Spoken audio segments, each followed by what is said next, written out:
What do you guys charge monthly? Like, how does it work with the sanitation? It's a monthly membership. How does it work? It's it is a monthly fee, and it depends on if you have one can or two cans. It depends on one can, two can fee is curbside. Then there's a valet fee, which is the same as if we did a private lane. It depends on the demographic area that you live. If we go more rural, it's going to be a little bit more expensive. Um, they get billed monthly. To start up your weekly trash service, we ask so that we know that they are serious. We ask for 3 months up front. I also have a beautiful, and I'm sure you've seen the purple and gold yellow topped can. It's a 64 gallon. You can get very easily about 8 to, if you squish it, 10 kitchen bags in there. There's so many things I could teach you about this because there's so many ways of making money. You know, you get people that'll push the can out there and then we'll go by the next week and I'll go week after week and they've got 2 cans. Well, guess what? Every time I pull a bag out of that second can, I'm billing you for those extra bags. If you have bags on the ground, I'm billing you because for the last year and a half, we've had people that take advantage of it, and we can no longer take trash for free because of the increase in our landfill costs. So we've had no pushback really, and we offer the can. It's a one-time fee.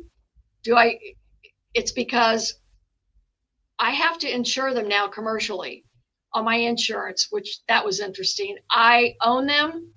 If something breaks, we will fix it or get you another can out and we deliver it. So there's a one-time fee for that can. You're not billed monthly for the can. And most people don't balk on it, you know? And it's Now, a great can to have out there. has there ever been a problem with like any HOA with like as far as the coloring of the can or anything like that? No, the only problem I had out of all of our customers, a gentleman 2 years ago called me and started with our service. And about 2 weeks later, he called me. He said, Denise, I really hate to do this. He said, but I have to cancel. And I said, well, Jim, did we do something wrong? What do we need to do to keep your business? He goes, my wife does not like the color of your can. That was the only time. And I thought that was hilarious. That is a good one. How is it as far as getting customers, like, where they're located? Like, are you, say you get a new customer on the block, like over like the next couple of months, do you see that block turning to like getting more customers from seeing that? Yeah. Yeah. One of the things that I just had made, I wish I would have showed you a copy, but I did a 2-side door hanger. And I'll send you a copy of it. But on one side, it's the weekly trash, and on the other side, it's a junk removal special. So, it's 2 for 1 there. You hit them both ways. But the communities that I do, where I pick up weekly trash, are the communities that do not have contracts with Big Blue. Okay, that's important. You can't step on their toes. So where I live in Alton, I cannot, and people beg me all the time, I cannot do it. We're in the midst of a new mayoral race, April. If the old mayor gets in, he says he's not going to renew the contract. We'll see. That could be huge for us. Denise, how many places have the contract? Like, do they have a big majority of the neighborhoods? Well, they have, they have the bigger cities, like they have Alton, which we're 35,000. Okay. They have a big community, Edwardsville, which is, what's the word I'm looking for? Upper echelon. That's where like a lot of the lawyers and doctors and judges live.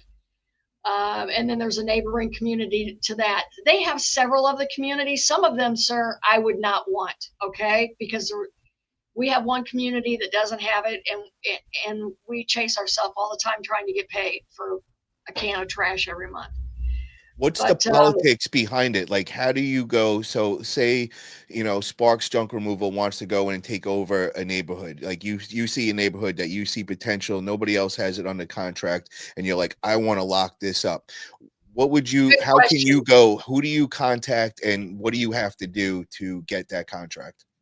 For instance, there's two municipalities. The mayors reached out to me when they found out I was doing it. They believe in freedom of choice. And I've said this to everybody. It doesn't matter if it were my business. You know what's funny is every month, right here, I just got my bill. I have to pay Big Blue because they pick up my trash. I have fought my local city government for the last 2 years, and they said, it's an ordinance. It's been around forever. You have to pay. I said, but you all know that I go to the landfill. They don't care. Rules are rules, but I have a contract that I found out Big Blue has been tied in with them for 10 years. It's an HOA. There's about 2,000. It's on a lake. It's a lake community that I've grown up around and know a lot of the people. Well, the gal that has worked in that office is now the lake manager. Her and I have talked. I'm going to bid on that in June. And then I was just contacted by a smaller community of about 705 people. They live by, it's a refinery community. Their contract is up. They didn't know that I did this, and they want me to bid on it. So we've got two major things. I mean, it could just Game changer. Yeah. Wow. change us for this year. I mean, tremendously. Wow.